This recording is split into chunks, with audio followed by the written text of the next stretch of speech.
So let's start in the beginning. We're going to have an introduction to operations management. It's the first chapter of our book. Some of the things that in our textbook that we can take a look at, some additional content that we have, would be the supply chain, why study OM or operations management, what do operation managers do, the heritage of operations managers, and current challenges in operations management. So we will hit a little bit of this in the presentation, but there is more information in your textbook. So what is operations management? Well, operations management, as we look at it, production is the creation of goods and services.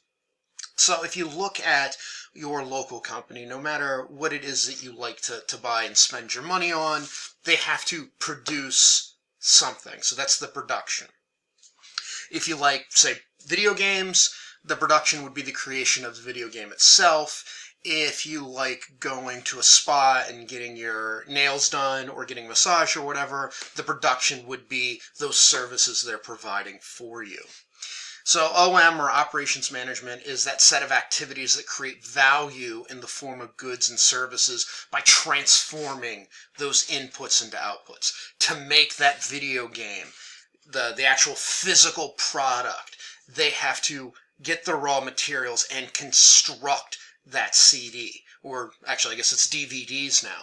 To get that service, to have your nails done, there needs to be some training of the employee to get them ready to provide that service. But it's also, they've got all the little doodads that they're going to use, and I'm not even going to pretend that I know exactly what they're doing when they do those nails and stuff, but if you get a massage, there's the oils and everything else. So those are all the inputs. And so it doesn't really matter if it's a hard product or a service, it's still, this is what you're managing. And so if you look at the key functions in an organization, you basically have three major functions. You have marketing, you have the finance and accounting, so the people looking to sell the stuff, finance and accounting, all the money people, production and operations is the third one, and that's really all involved with creating this product that you're going to deliver to the customer. And so one of the key things that we look at in operations is we're going to be looking at the supply chain. Now, the supply chain, especially in the past 30 or 40 years, has really become more of a global network. And as you look at it, it's basically everybody in the supply chain has a specific purpose. And so the one out of your book here, I believe this is talking about maple syrup or some kind of syrup. You've got a farmer that harvests the product. You've got another producer that takes that raw good and turns it into the syrup. Once you have the syrup created, you have another one that does the bottle and packaging. You have a distributor that takes it from the people that bottle it to the retailer, which is the final point of sale that you're looking at. And actually, if you look at 2020 with the entire coronavirus thing, you've actually seen a lot of the supply chains disrupted because they'd become exceedingly global, and especially with a lot of manufactured goods coming out of China, things have messed things up. So if you're around or looking for something, you might have noticed there's some shortages because the supply chain was very focused on one country, and when that gets disrupted, that's a problem. So that's one of the things an operations management person would do, is figure out how to reroute supply chains, or more importantly, have parallel supply chains set up so they could switch from one to another. And actually, if you look at it, the supply chain, especially with being more global, with more laws coming in, there's a lot going on with the supply chain, and we'll talk about this later in the class, but a couple years ago, the government of the United Kingdom passed the Modern Anti-Slavery Act, which holds companies accountable for all of their supply chain.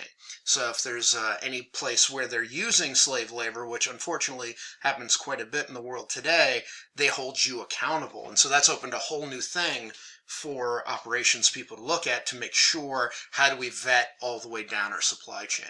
As I said, we'll talk about this more a little bit later in the class.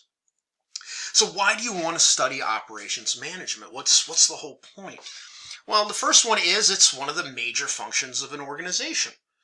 So we want to study how people organize themselves for productive enterprise. And since this is one of the three big areas of a company, it's pretty important because it can have a lot of impact on what's going on in the company. And so we do want to know, and not just want to know, we need to know how goods and services are produced. And so, well, if you've taken this class, you want to understand what an operations manager is doing.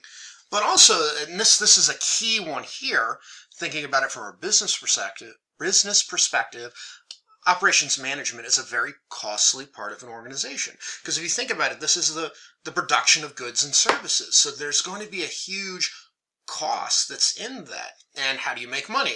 Well, you got to make sure that you're charging more than you put into it. And if this is a big part of your cost, the more that you can reduce these costs, the either larger contribution margin you can have and you can make more money, or if you're in a competitive environment, if you can lower your costs, you are able to bring your price down to give you a competitive advantage against your other companies. So if we look at this table that's in your book, talking about how can we increase the contribution. And so we talked about there are three major parts of the company. We have marketing, finance, and operations. So if we take a look at it, and we can see how we can change the contribution by playing around with the numbers. The first would be the marketing option. My colleague Dr. Codwell would say, well, we're going to increase the sales revenue by using the marketing. And so if you take a look at it currently, if we look right here, this is our current, we've got a margin of $10,500 on our product. Okay, so we increase our sales budget, and then we're able to increase sales by 50%. Okay, so I've increased sales by 50%. My cost of goods sold is still goes up with that because we're selling more. And as we're selling more, we need more raw materials, but we're able to bring our gross margin up by 50% to $30,000. And so once we take out our financing costs, we take out our taxes, we're left with $18,000, which is great. We've made a huge increase in the amount of contribution that we've got. We throw it over to the finance and the accounting guys. So we go to my wife and tell her, hey, let's reduce our finance cost. And so if we look at it, we're still selling $100,000 here. Our cost of goods sold stays the same. Our margin stays the same. But now we've reduced our finance costs by half, which means that after taxes, we still get a modest increase. We're making about $2,200 more in contribution. And so then we come to me in the operations part and we go, okay, well, let's make things more efficient. Let's reduce our cost, whether it's changing the supply chain, we're doing some better engineering or whatnot. So what we're going to do is we're going to drop the cost of goods sold by 20%. And so you look at it, just by doing that, we increase our margin by a far greater percentage than 20%. That's probably, 50, that's like 50 or 60% increase in margin. And so then after finances and taxes, we're looking at a contribution margin of, we're almost doubling the amount of money that we're making off of this product. And this is just a little illustration to show how important it is to take a look at operations and reducing costs there, and how much better financially for the company it's going to be.